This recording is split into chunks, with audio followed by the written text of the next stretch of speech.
La tension ne retombe pas à Saint-Brévin depuis l'annonce de l'arrivée prochaine de migrants sur la commune.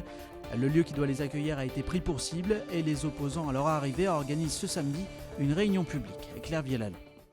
2 impacts de balles sur un centre de vacances. La tension est encore montée d'un cran à Saint-Brévin. Mardi soir, en effet, des coups de feu ont été tirés sur le bâtiment qui doit accueillir 70 migrants en provenance de Calais. Une violence inacceptable pour le maire qui a condamné ce geste, mais aussi par la majeure partie des habitants de la commune. Ça fait toujours peur parce qu'il y a beaucoup de violence. Je trouve que c'est beaucoup de violence, même s'il n'y a pas eu de blessés ou quoi que ce soit. C'est de la violence pure et dure. Marie-France tient le magasin de fleurs en face du centre de vacances. Elle fait partie de ces habitants qui ne sont pas hostiles à la venue prochaine de migrants.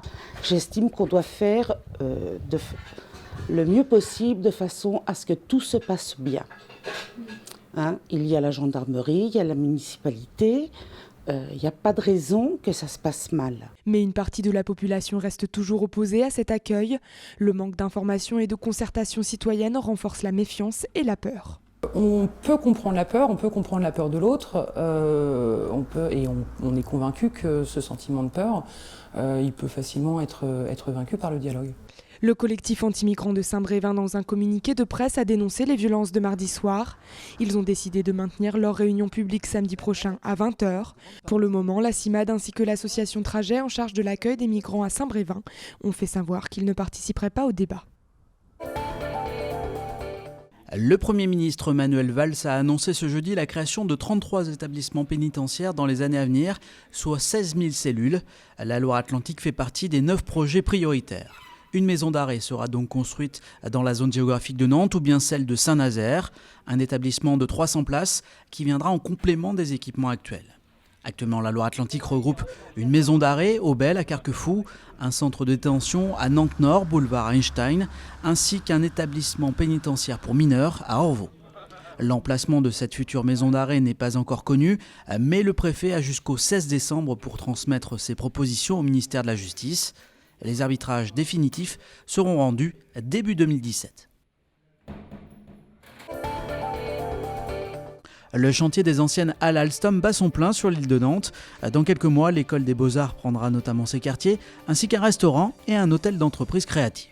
Pour moi, c'est un programme extrêmement symbolique, puisqu'en fait, il va accueillir beaucoup d'étudiants, que ça va changer considérablement la fréquentation, les lieux. Très probablement qu'il y aura beaucoup de synergie entre le côté école universitaire et les premiers travaux, les premiers boulots de petites start-up. Les plannings sont un peu en décalé. Il y a l'université qui va s'implanter dans la halle 6 et ensuite dans la halle 1 et 2, on va retrouver des activités avec l'implantation de la Samoa et un restaurant qui donnera sur le fleuve. Le HBC Nantes a évité le piège. Les handballeurs nantais ont remporté hier leur 3e match consécutif de championnat face aux promus Saran 31-27. Pourtant, la première mi-temps a été compliquée pour les Nantais, accrochés par les joueurs de la banlieue d'Orléans qui rentraient au vestiaire sur le score de 11 partout. En seconde période, le H a accéléré sous l'impulsion de David Balaguer, meilleur buteur avec 9 réalisations, et du pivot Nicolas Tourna, auteur d'un 6 sur 7 au tir. Avec 3 victoires en 3 journées, le HBC Nantes occupe la tête de la LNH aux côtés du PSG. De bon augure avant la réception de Braga dimanche à 16h en Ligue des Champions.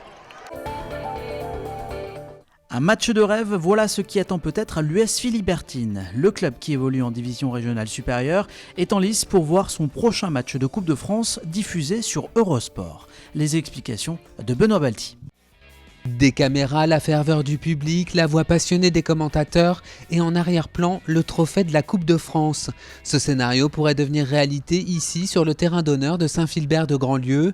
L'équipe de foot philbertine est en lice pour l'événement Match de rêve, un concours organisé par la Fédération française de football. Et le club vainqueur verrait son match de 6e tour de Coupe de France bénéficier d'un dispositif digne d'une finale. Pour le moment, Saint-Philbert de Grandlieu est en tête des votes. Ça pourrait être un super souvenir finalement pour les joueurs, pour le club amateur. Donc c'est pas tous les jours qu'on a l'occasion d'être filmé, commenté et puis avoir autant de ferveur autour d'un match, quoi. Le vote a lieu via une application Facebook et pour l'heure, Saint-Philbert de Grandlieu devance le club breton de Saint-Pontivien de 400 voix. Pour accueillir les caméras d'Eurosport, il faudra bien sûr se maintenir en tête des votes, mais également remporter le match de 5e tour face à Muret-Rigné. C'est pas une équipe à prendre à la légère, je pense qu'ils seront du même acabit que nous. Ils ne sont pas montés l'année dernière, mais je pense que c'est du niveau DSR, donc ça va être un match accroché. On est à domicile, c'est le petit avantage qu'on peut avoir. Et si vous souhaitez soutenir le club Philbertin pour le concours Match de rêve, vous pouvez le faire en votant en ligne jusqu'à lundi prochain.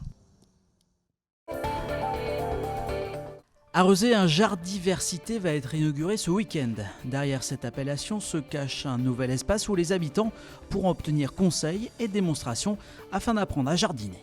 Émilie Plantard nous fait visiter ce lieu.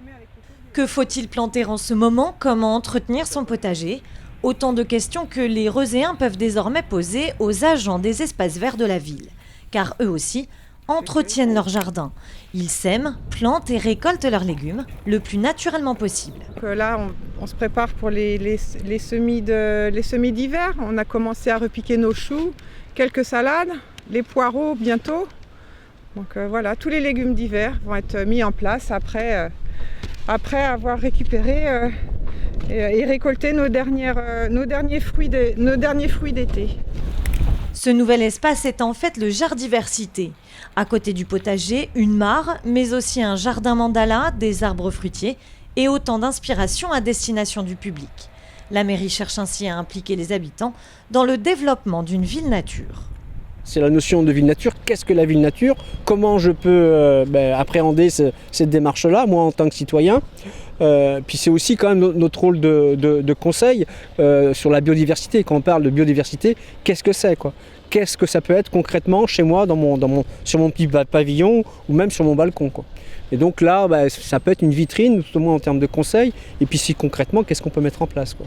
Le jardin entièrement basé sur la permaculture s'étale sur 1 hectare. Contrairement à l'accueil ouvert tous les jours, il sera uniquement accessible au grand public les premiers samedis du mois. Les jardiniers y proposeront chaque fois différentes animations.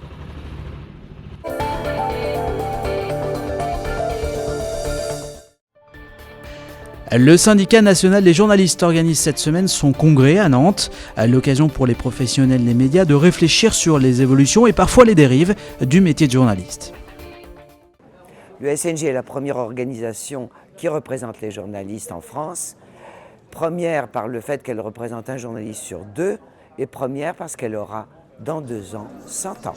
Alors le congrès national annuel du SNJ permet premièrement de se retrouver tous, puisque notre syndicat a comme spécificité de ne pas avoir de permanent, de ne pas en vouloir, car nous aimons nos rédactions, notre travail avant tout, et donc on peut se retrouver. Ça, c'est pour le côté échange convivial et efficace.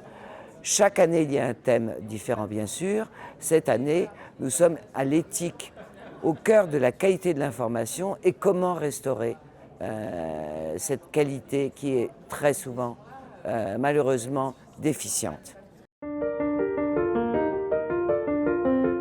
Nous sommes confrontés depuis quelques années de ce XXIe siècle à une vague régressive totale qui touche tous les salariés d'ailleurs et les libertés de notre pays.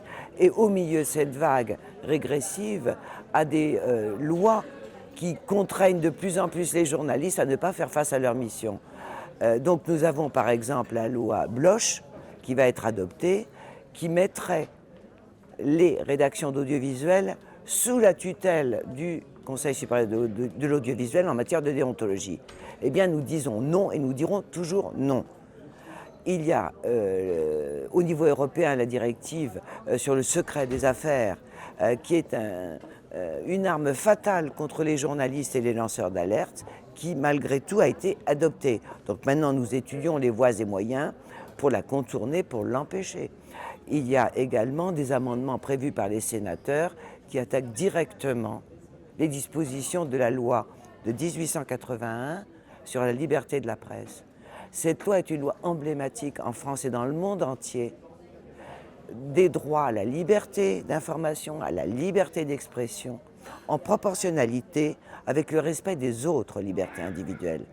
Et nous avons des dispositions très intéressantes et une jurisprudence sur plus d'1 siècle. Eh bien, c'est cela que les sénateurs cherchent à amoindrir. Et un exemple sur la protection du secret des sources, qui est essentiel dans notre mission. Le gouvernement a introduit des dispositions pour changer la loi actuelle et éclater presque à l'infini les dérogations au principe de cette loi de protection des sources. Or, sans source, il n'y a pas d'information. Et si un journaliste ne peut pas protéger ses sources, eh bien, il ne pourra plus faire son travail. Les rédactions sont réduites à l'os. On demande aux journalistes d'être des hommes d'orchestre et femmes d'orchestre, c'est-à-dire de porter le micro, de faire des photos, de faire de la vidéo, de faire du son, et tout point important, mais qui sont techniques. Et plus les journalistes ont de techniques à assumer, moins ils ont le temps de faire leur travail, qui consiste à recueillir l'information, la vérifier, la mettre dans son contexte et la transmettre. D'une façon paradoxale, non. Pourquoi ? Parce que l'invasion des moyens Internet et autres ont lancé toute une série d'intervenants fort intéressants, des blogueurs, des gens qui travaillent sur Facebook, etc., et qui ont un petit peu noyé l'information. C'est pour ça qu'il est encore plus essentiel que jamais qu'elle soit estampillée traçabilité, signée, et est ainsi le label journaliste professionnel qui permette aux citoyens de faire la différence. C'est très bien que tout le monde s'exprime, mais faut-il garder aux professionnels le soin de dire ça, c'est professionnel. Donc les journalistes ont une obligation de résultat en ce domaine. Et c'est pour ça que nous nous battons, tant au cours du débat d'hier que cet après-midi, où notre débat sera le rôle social du journaliste dans la nation. Les journalistes sont très souvent mis en cause, très souvent, et sur le principe, c'est très bien. Très souvent, c'est à tort, quelquefois à raison. Et il faut savoir le reconnaître et le dire. Mais nous n'avons pas les moyens de le faire savoir au grand public. C'est pour ça que le SNJ milite depuis des années pour la création d'une instance nationale de déontologie qui serait paritaire journaliste-employeur avec des représentants de la société civile. Et cette instance pourrait être saisie ou s'autosaisirait de dysfonctionnement par quelqu'un, par un citoyen lambda, enquêter, émettre un avis et le publier dans le ou les médias concernés.